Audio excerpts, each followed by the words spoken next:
If your mixes feel off even after hours of tweaking, the chances are you're skipping one of these crucial steps. This is the exact workflow that I follow for every mix I do, and it keeps things punchy, clear, and consistent. Everything I'm about to show you comes straight from my own real-world mixing workflow. These aren't just random tips I found online, it's a system I've built of over 10 years of trial and error. By the end of this video, you're going to have a pro-level checklist that you could actually follow to make your mixes sound tighter, punchier, and way more consistent. Now, before I go and dive into this, I have a mixing workflow chart, and I'll put that in the description below. You can go and download that for free, and it's going to follow the exact same steps that I'm following in this video. So let's go ahead and jump into Pro Tools. So if you look, I have nothing on this. I just pulled my tracks in and that's it. So after I drag all my tracks in, what I'm going to do is organize them accordingly how I like them. I like drums, bass, guitar, any post-production elements, and then vocals at the very bottom. These are all numbered, so when I drug them in, it is exactly how I wanted. So that's step one, is get everything organized. Step two is get all your buses and routing set up. Now I work from a template. So all I'm going to do is pull in my template. So in Pro Tools, if your stuff is named how you normally name it, you just match all, and it's going to match most of the stuff for you. Before I even go in and touch a fader, I'm making sure every track is routed to the right bus using my template. Drums to drums, guitars to guitars, bass to bass, vocals to vocals. Everything flows into its own group, so I'm mixing with intention, not chaos. This is one of those boring steps that most people skip, and it's exactly why their mixes fall apart later. Proper routing means control. If you skip it, you're gonna regret it later. And just hit OK. So after I'm done importing everything, as you can see, this is why I like mixing with the template. I have all of my plugins, my routing, everything done for me the way I want it. Give or take some, like the post-production elements are going to be different, so I don't have anything set up for that. And then vocals are never going to be perfect. I just have like the baseline of what I use in vocals. So I just need to go through, double check my routing. That needs to go to the bass, a couple guitars that are out. I'm gonna go ahead and delete these two. And then all the post-production elements needs to go to post-production, and I'm just gonna do all of these vocals going to the vocal bus. That's all good, that's all good, and that's all good. All right, so after this, this is where we're at. So next step is going in to get a rough mix, just using faders and panners. Next, I dial in a quick rough mix. Just panners and fading, no plugins. Just leveling everything by ear to get a natural balance. I'm gonna fast forward through this though, since we're more focused on the workflow, not the fine details. The goal here is vibe, not perfection. All right, so that's a pretty good rough mix.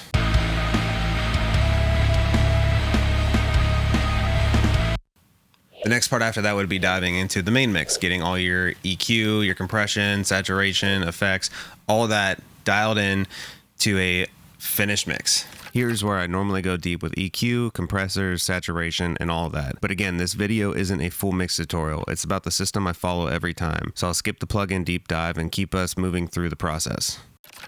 So I went through, gave it a quick mix. It's not perfect, but it's sitting in a decent spot.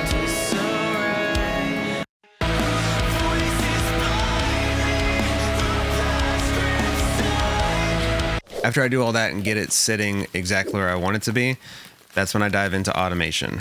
I'm not going to go through and automate this entire song, but for the purpose of this, if I go into the vocals here, like they sound good in the verse.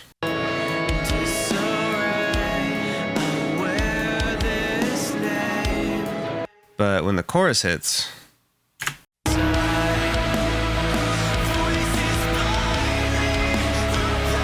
I need those vocals to be up in front. This is a chorus, it's gotta be big. So I'm gonna go in, get right where the chorus is, and I'm just gonna bump this up a little bit.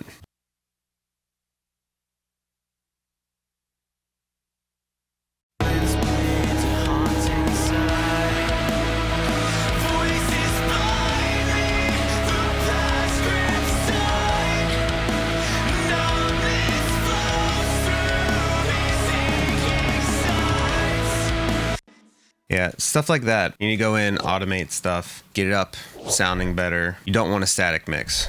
So after I go through and automate the entire song, my next step would be adding like bass drops, effects, and stuff like that, which I already have here.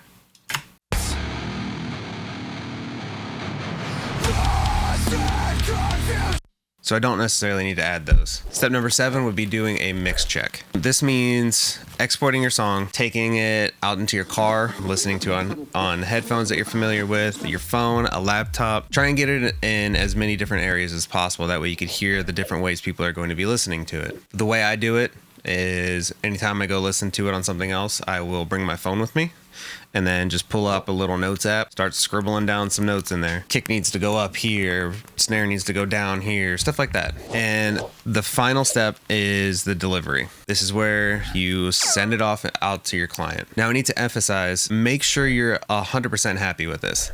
If you're not, you need to get whatever you need to do to get to 100%, get there.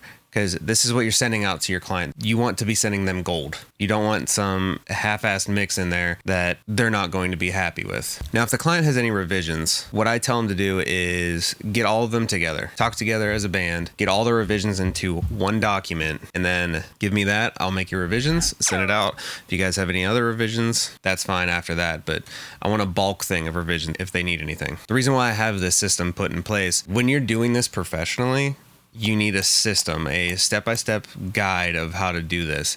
You're not trying to just go in and tweak this here, tweak that there. You need a system. That way you're getting consistent results every single time. Once you turn this process into muscle memory, your results will improve across the board. If you want a full step-by-step system that walks through tracking, editing, mixing, and mastering the exact way that I do it for every single mix, go ahead and check out the Ultimate Production Blueprint. It's in the description below. This is the exact process that I use on every mix, going all the way from what strings you should use on your guitar to a full polished mix. If you like this video, go ahead and leave it a like and subscribe, and I'll see you guys in the next one.